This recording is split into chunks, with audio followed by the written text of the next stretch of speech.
আসসালামু আলাইকুম। আমি ডক্টর মনজুর, ইন্টারভেনশনাল রিউমাটোলজিস্ট বা বাগদাতা বিশেষজ্ঞ। আমার সামনে বসে আছেন সিরাজগঞ্জ থেকে আগত রেশমা খাতুন। উনি একটি দুরারোগ্য ব্যাধি, সেটাকে বলে এসএলই। মহিলাদের এটা এক ধরনের বাত হয়।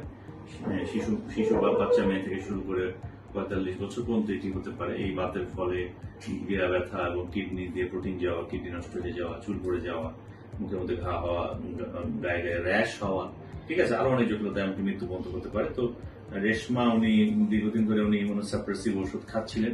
স্টেরয়েড তার মধ্যে অন্যতম ছিল এবং তদুপরি ওনার কিডনি দিয়ে প্রোটিন যাওয়া বন্ধ হচ্ছিল না এবং ওনার নেফ্রাইটিসের মাত্রা ছিল ক্লাস 5, ঠিক আছে, ভেরি হাই গ্রেড।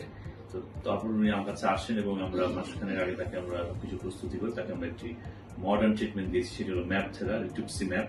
এটা কিন্তু একটা বি সেল ইনহিবিটর এবং এটার মাধ্যমে কিডনি প্রোটিন যাওয়াটা সিগনিফিকেন্টলি কমে যায়। ওটা উনি ওনার শরীরে অনুভব করছেন।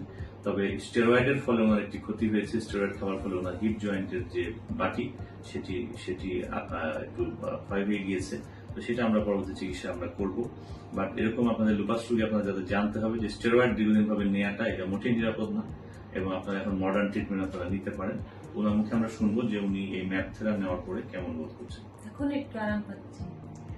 আগে তো আপনার কিডনিতে অনেক প্রস্রাবে ফেনা হতো বা প্রোটিন যেত, আপনি স্টেরয়েড নেওয়ার পর কটন বড়ি খাওয়ার আপনার যেত না।